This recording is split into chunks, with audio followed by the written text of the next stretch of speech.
Hello student, मेरे प्यारे दोस्तों, आप सभी लोगों का अपने यूट्यूब चैनल राकेश तूफान क्लासेस पे वेलकम है, स्वागत है। मैं राकेश तूफान सर। सबसे पहले एक बात मैं आप सभी लोगों से बता दूं कि आज मैथ का एक नया टॉपिक लेकर आपके सामने मैं आया हूं और इस टॉपिक का नाम जियोमेट्री है, ज्यामिति है। देखिए बाबू, जैसे ज्यामिति का नाम माइंड में आता है तो एक अजब गजब का मेंटेन होना चालू हो जाता है कि बाप रे बाप, ज्यामिति तो बहुत ज़्यादा भारी होता है, टेंशन हो जाता है। स्टूडेंट लोग को सबसे मन क्या होता है, मन नहीं करता है पढ़ने का, ज्योमेट्री में दिमाग लगाता ही नहीं है लोग।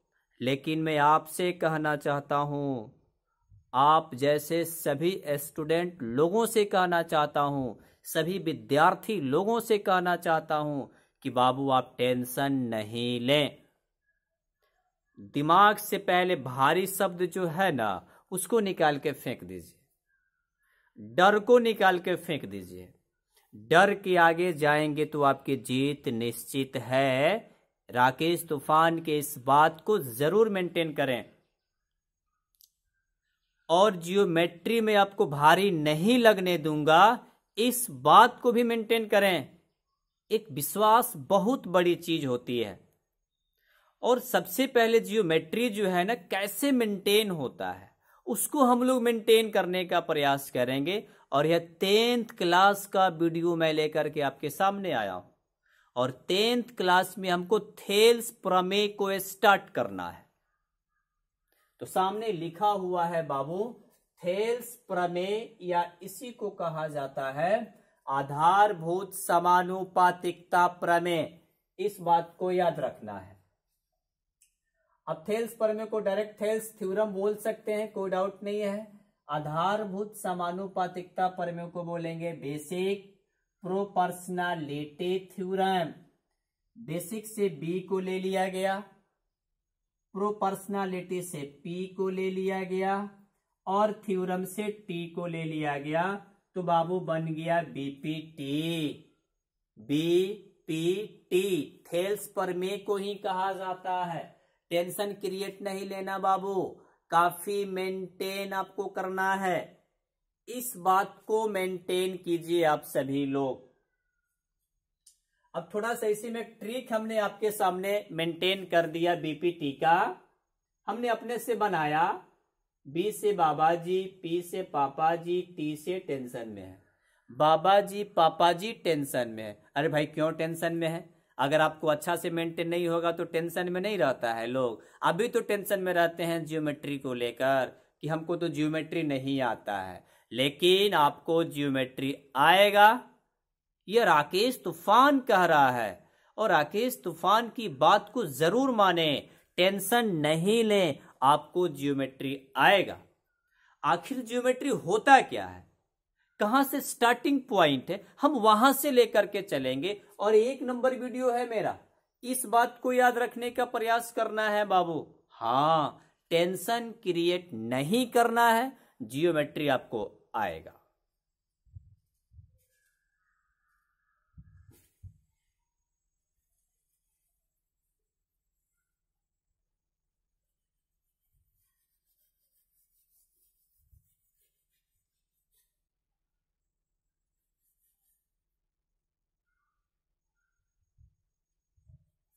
और एक बात याद रखेंगे, अभी इस वीडियो में हम थेल्स प्रमेय को सिद्ध नहीं करेंगे, प्रूफ नहीं करेंगे। थेल्स प्रमेय में जितने सारे कंटेंट आते हैं, जो भी सारे पॉइंट, छोटा छोटा जो बेसिकली पॉइंट है, मैं पहले उसको बताऊंगा। हाँ, और इसका जो सेकंड पार्ट आएगा, मेरा दूसरा वीडियो जो आएगा ना, उसमें थेल्स प्रमेय को मैं सिद्ध करूंगा। इस वीडियो में सिद्ध नहीं करना है। हाँ, पहले बेसिकली फॉर्म को जानेंगे कि आखिर में जियोमेट्री होता क्या है, व्हाट इज जियोमेट्री। हाँ, मेंटेन करना है आपको।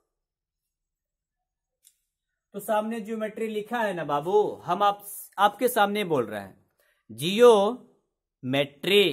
कितना बार बोला पता है? 2 बार। एक बार में जियो और दूसरा बार में मेट्री।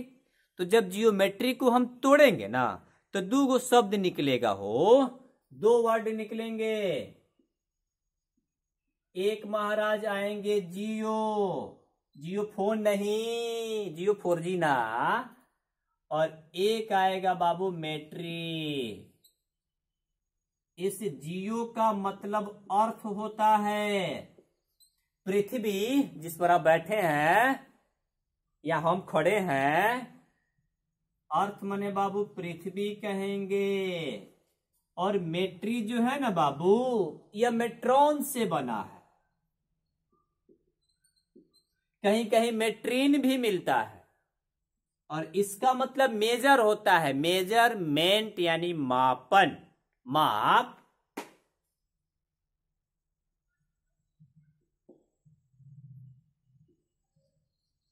मेजरमेंट यानी बाबू माप, इस बात को याद रखना है। अब सिंप्लीफाई मेंटेन कीजिए ना।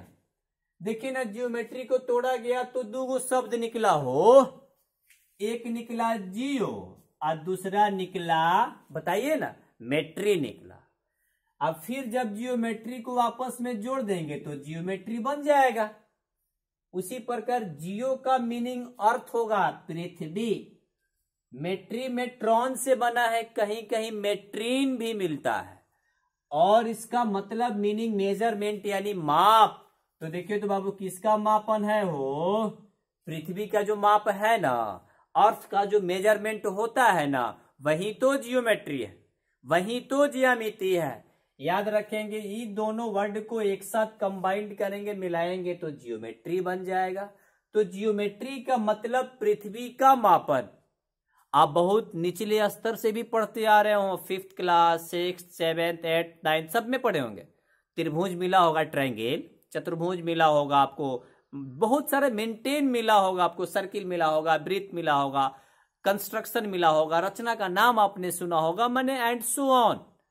तो ज्योमेट्री का नाम सुन के जो टेंशन होता है बाबू, उस टेंशन को हटा दीजिए, फेंक दीजिए, मारिए पांथा पड़ो, अपने भाग जाएगा। आप आगे आइए, आपको आएगा, ठीक है ना। चलिए इसको कॉपी कीजिए, उसको बाद में कॉपी करना है, मैं बताऊंगा। तो याद रखना है, पृथ्वी का मापन को ही कहा जाता है जियोमेट्री। और 9th क्लास में यूक्लिड साहब का नाम आपने सुना होगा, तो यूक्लिड साहब को ही जियोमेट्री का फादर माना जाता है, पिता कहा जाता है। इस बात को याद रखिएगा लोग। और हमको थेल्स प्रमेय में ना पढ़ना है जी, हमको तो थेल्स प्रमेय पढ़ना है। तो थेल्स प्रमेय में जो भी सारे कंटेंट आएंगे पहले हम उसको मेंटेन करेंगे। हाँ, इस चीज को मेंटेन रखेंगे आप लोग। तो कहने का मतलब है बाबू, घबराना नहीं है। अब देखेंगे इसमें एक त्रिभुज आएगा, तो देखिए तो बाबू त्रिभुज का सिंबल यही ना है, इसी को तो त्रिभुज कहा जाता है। इसमें त्रिभुज का क्षेत्रफल भी आएगा, तो देखिए तो त्रिभुज इसको पढ़ेंगे का क्षेत्रफल 1/2 गुना बेस गुना हाइट, यानी आधार गुना ऊंचाई।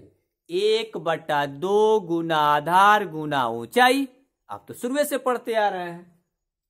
त्रिभुज का क्षेत्रफल को लिखेंगे एरिया ऑफ ट्रायंगल, इसको ट्रायंगल कहेंगे त्रिभुज को। हाँ, त्रिभुज एबीसी का क्षेत्रफल अगर कोई नाम आ गया तो भी लिखेंगे एरिया ऑफ त्रिभुज एबीसी यानी ट्रायंगल एबीसी, और इसको संकेत में लिखेंगे ए आर, कोष्ठ में त्रिभुज एबीसी। माने त्रिभुज के क्षेत्रफल को संकेत में लिखा जाता है बाबू ए आर, कोष्ठ में त्रिभुज। इसको पढ़ेंगे त्रिभुज का क्षेत्रफल, त्रिभुज यहाँ का छिपा है, ऑफ त्रिभुज का क्षेत्रफल, इस संकेत में हो गया, सिंबॉलिक रूप हो गया। इस बात को भी याद रखना है। इसमें आएगा थेल्स प्रमेय में त्रिभुज का क्षेत्रफल, तो त्रिभुज का क्षेत्रफल 1/2 गुना बेस गुना हाइट, 1/2 गुना आधार गुना ऊंचाई, यही तो होता है। उसको भी कॉपी करेंगे।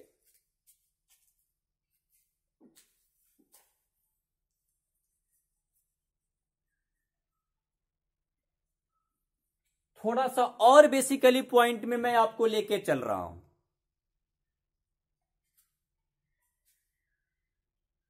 जैसे मान लीजिए यह त्रिभुज एबीसी है और इसके क्षेत्रफल को ड्रॉ करना है, क्षेत्रफल को लिखना है, खींचना है, मेंटेन करना है।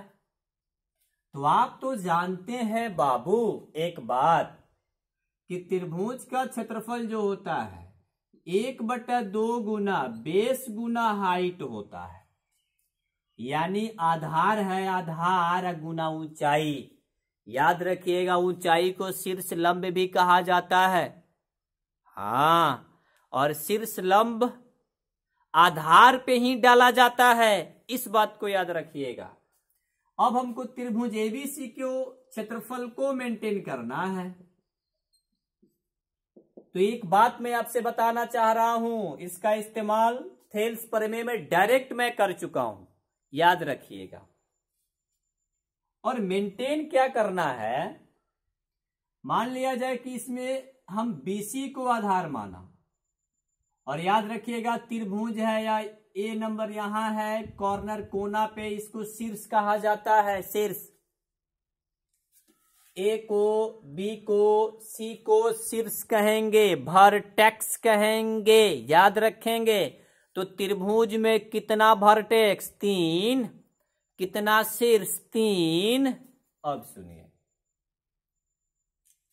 हमको त्रिभुज एबीसी के क्षेत्रफल को शो करना है, तो हम तो जानते हैं 1/2 गुना आधार गुना ऊंचाई बेस गुना हाइट होता है। तो सिंपलीफाई मेंटेन करेंगे, हम जिसको बेस मानेंगे, दिमाग अप्लाई करेंगे, ध्यान से सुनेंगे, जिसको बेस मानेंगे उसके सामने वाला शीर्ष देखेंगे कौन है और उसी से लंब डाल देंगे, वही ऊंचाई का काम करेगा। तो देख तो बाबू यहां हमारा बीसी को आधार हम मानेंगे, तो इसके सामने वाला शीर्ष ए है, तो इसी से हम लंब डाल देंगे। और लंब डालने का मतलब यहां 90 डिग्री बनेगा, सब आएगा सामने, धीरे धीरे, टेंशन क्रिएट नहीं करना है। तो एक बात अप्लाई करेंगे बाबू, यही तो अगर बेस हमको बीसी को लेना है, आधार बीसी को लेंगे, तो इसके अपोजिट डायरेक्शन में, यानी सीधा इसके सामने वाला जो शीर्ष है ना, इसी से लंब डालेंगे, तो यही ऊंचाई का काम करेगा। तो यहां हम लिख देंगे 1/2 गुना बेस हमारा बीसी है, तो एडी हमारा लंब है यहां, तो ऊंचाई का काम हमारा एडी करेगा। याद रखना है त्रिभुज का क्षेत्रफल, मैं बार बार बोल रहा हूं, 1/2 गुना आधार गुना ऊंचाई होता है। तो जो आधार लेंगे ना, उसी के सामने वाला शीर्ष से उस पर लंब डालेंगे, तो वही ऊंचाई का काम करेगा। अगर कोई कहता है कि ना सर हम एसी को लेंगे भाई आधार, तो हम कहेंगे कोई डाउट नहीं है, उसके सामने वाला शीर्ष देखिए ना कौन है, तो बी है, तो इसी से लंब डाल दीजिए। आप इसको एम भी लिख सकते हैं, तो बीएम हमारा लंब हो गया एसी आधार के लिए। तो अगर एसी को आधार लेना है तो आप लिखेंगे 1/2, आधार हमारा बाबू एसी हो जाएगा और ऊंचाई बीएम हो जाएगा, गुना करके बीएम।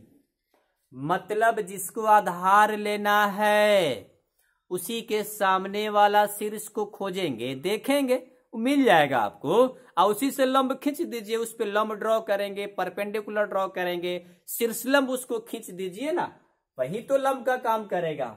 तो इसका भी इस्तेमाल थेल्स प्रमेय में करना है, आप इसको कॉपी कर लेंगे।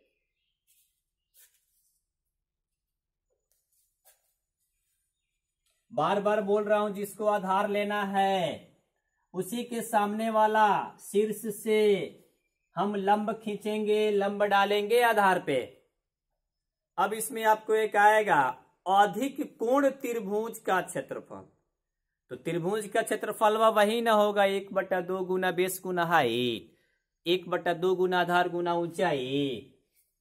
तो अधिक कोण त्रिभुज कहने का मतलब उसका एक कोण 90 डिग्री से ज्यादा होगा। अधिक कोण त्रिभुज की मैं चर्चा करने जा रहा हूं, तो वैसा त्रिभुज जिसका एक कोण 90 डिग्री से ज्यादा हो, अधिक हो, उसी को अधिक कोण त्रिभुज कहेंगे, ऑब्ट्यूज एंगल्ड ट्रायंगल कहेंगे।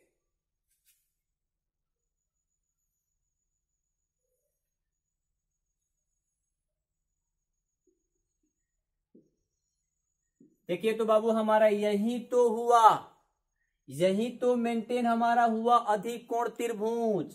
यहां पे जो हमारा एंगल शो होगा ना बाबू 90 डिग्री से ज्यादा होगा, तो इसका तो क्षेत्रफल लेना है।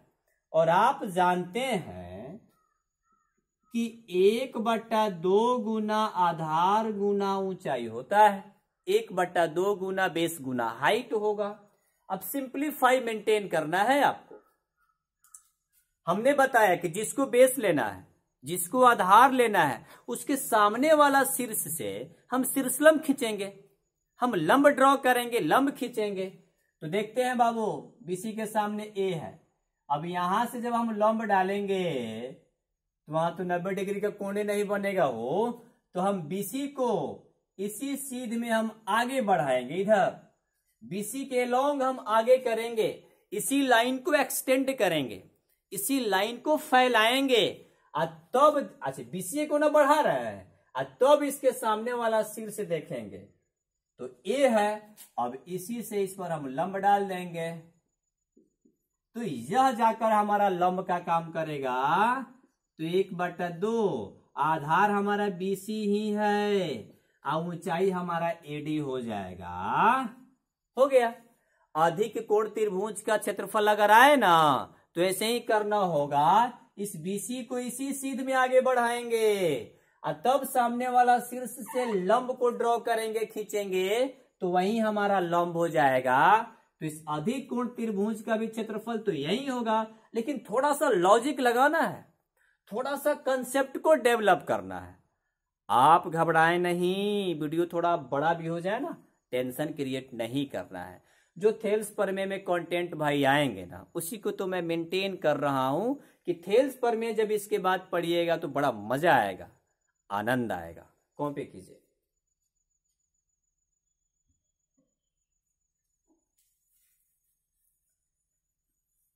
थेल्स प्रमेय में एक कंटेंट और आने वाला है बाबू। अगर दो त्रिभुज, ध्यान से सुनेंगे और लिख लेंगे, अगर दो त्रिभुज एक आधार पर रहे, मने बना रहे, एक जोड़ी समानांतर रेखा के बीच में स्थित रहे,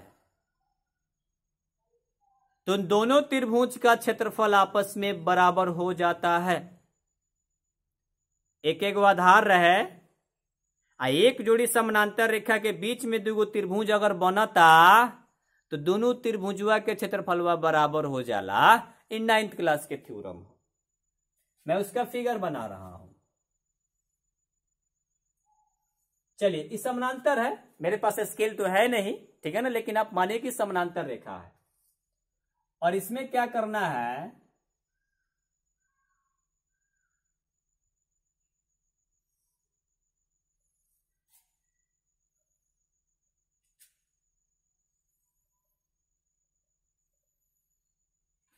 थोड़ा सा ध्यान देंगे बाबू।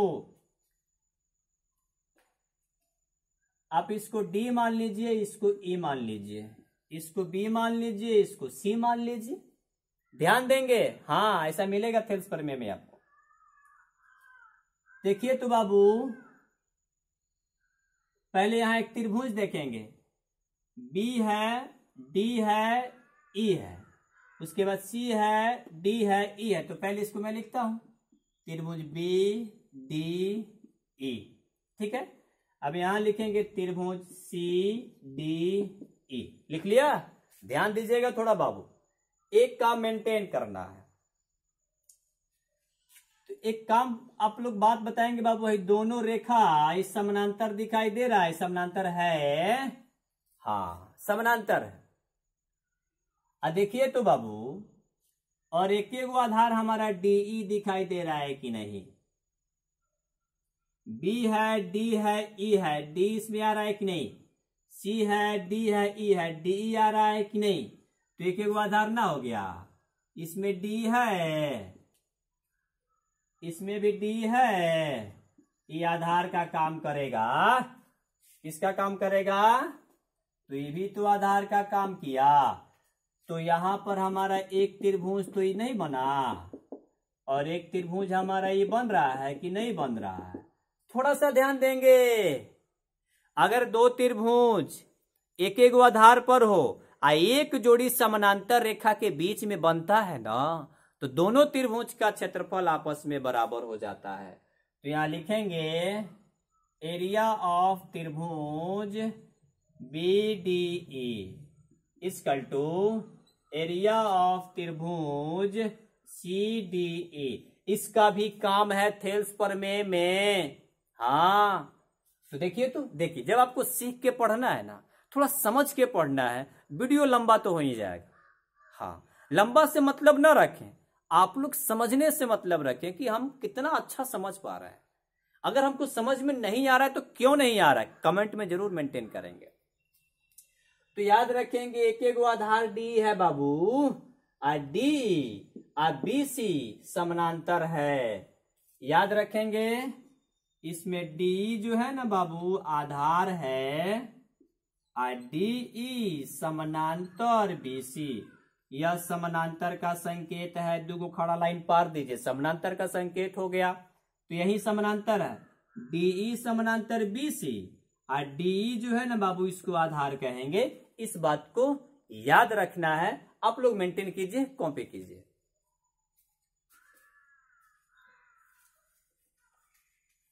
और थेल्स प्रमेय में इन सब का आवश्यकता है बाबू। हाँ, जरूर मेंटेन करेंगे। एक शब्द उसी समय से हम बोल रहे हैं लंब, उसी समय से हम लंब बोल रहे हैं। एक बात अप्लाई करेंगे, उसी समय से क्या बोल रहे हैं, लंब बोल रहे हैं। तो मान लिया जाए कि लंब अगर सिस्टम आ रहा है, यह एक त्रिभुज है, इसमें देखिए तो लंब हमने डाल दिया, तो देखिए तो इसका संकेत ऐसे आ रहा है कि नहीं। तो इस तरह संकेत अगर मिलेगा तो इसको लंब कहा जाएगा। इस तरह से अगर संकेत मिला तो इसको लंब कहा जाएगा। इस बात को याद रखना है। ऐसे कहिएगा तो इसको लंब कहा जाएगा। तो अगर लिखना होगा AD लंब BC, तो AD लंब न लिख करके संकेत BC। हाँ, और एक समीकरण का रूल याद रखेंगे, दो पक्ष होते हैं LHS RHS।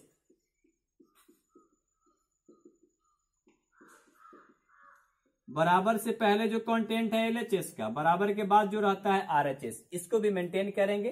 इस वीडियो में इतना ही।